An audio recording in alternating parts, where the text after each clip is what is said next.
Salut les espionnes. Et salut les espions. Et ben encore un message depuis Jérusalem, même endroit, même jour, même lieu. Et donc on vous laisse ce message dans la suite du chapitre de Timothée, 1 Timothée. Donc on est encore dans cette lecture qui est la lecture de l'été pour le groupe de jeunes et encore une fois pour quiconque veut s'y joindre. 1 et 2 Timothée ainsi que le livre Le Vrai Disciple. Donc Gauthier a mis le lien pour le PDF directement sur le Facebook, rapport de mission. Donc ce qui nous a beaucoup parlé encore une fois dans cette lecture, c'est quand Paul parle de ce qu'il était auparavant, et il dit voilà qu'il a été blasphémateur, persécuteur, violent, etc. Il dit mais il agissait par ignorance, mais quand la parole de Dieu l'a touché, il dit qu'il a été établi après dans le ministère. Et je trouve que c'est quelque chose de très important, c'est de se poser la question, quand je me mets au contact de la parole de Dieu, quel impact ça a sur moi? Est-ce que ça change quelque chose? Est-ce qu'il y a un avant et un après la rencontre de la parole de Dieu? Est-ce que déjà j'ai eu un avant et un après ma rencontre avec Jésus-Christ? Est-ce que j'ai un avant et un après chaque jour quand je le rencontre au travers de la lecture de la Bible, au travers de la prière? Est-ce qu'il y a un avant et un après? Est-ce que j'évolue? Est-ce que je change?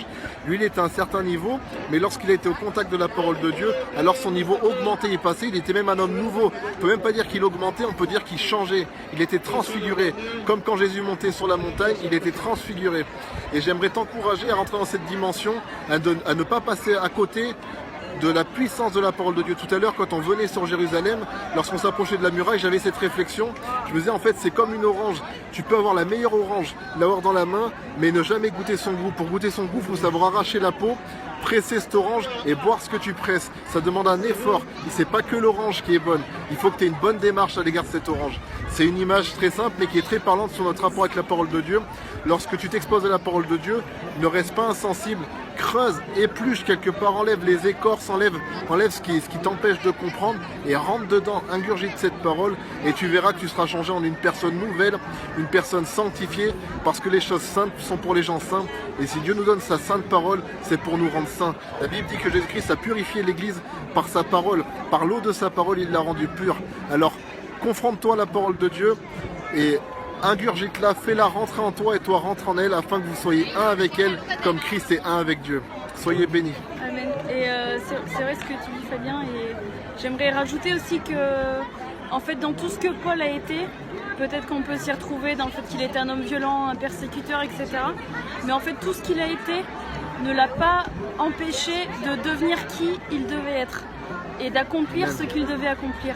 Et en réalité, peu importe ton arrière-plan social, culturel, émotionnel, toutes les actions que tu as pu faire, en réalité tout ça maintenant reste dans ton passé. À partir du moment où tu as fait une rencontre avec Jésus-Christ, que tu l'as accepté, tu es né de nouveau, tu nais de nouveau en Jésus-Christ, tu es une nouvelle personne. Et en réalité toute la personne que tu étais avant, avec les actions que tu as pu faire avant, les personnes que tu as pu côtoyer avant, etc. Tout ça reste dans ton passé. Tout ça est mort à la croix avec Jésus-Christ et tu es une nouvelle personne. Et cette nouvelle personne peut avoir de nouvelles actions, de nouvelles démarches, une nouvelle mentalité, une nouvelle manière de voir les choses. Et toutes ces choses-là sont réelles, sont vraies et elles sont pour chacun de nous. Et en réalité, à partir du moment où tu acceptes Jésus-Christ et que tu reçois le Saint-Esprit, ces choses-là doivent être automatiques et tu dois laisser le Saint-Esprit agir au travers de toi pour te laisser transformer. Tu ne dois pas bloquer l'action du Saint-Esprit, sinon tu vas devenir un écouteur oublieux qui va écouter la parole de Dieu, mais ça n'aura jamais d'impact en toi et tu ne changeras pas la réalité de ta vie.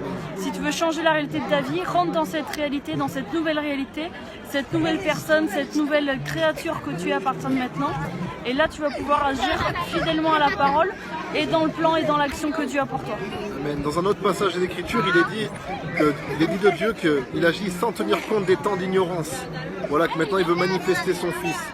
Donc tu as pu faire des choses par ignorance, maintenant cherche à savoir, à connaître. Jésus dit, vous ne comprenez rien parce que vous ne connaissez ni les Écritures ni la puissance de Dieu.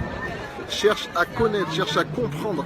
Maintenant, ne reste pas bloqué dans ton ignorance, mais parviens à la connaissance du Fils de Dieu afin de pouvoir agir à la hauteur de ce qui t'appelle à agir et surtout de le voir se manifester en toi. C'est ça l'appel de l'Évangile, c'est Dieu se manifestant au travers d'un homme, à savoir Jésus-Christ, et cet homme se manifestant à travers d'autres hommes par le Saint-Esprit. Et ça parvient par la connaissance. Soyez bénis et à bientôt. À bientôt.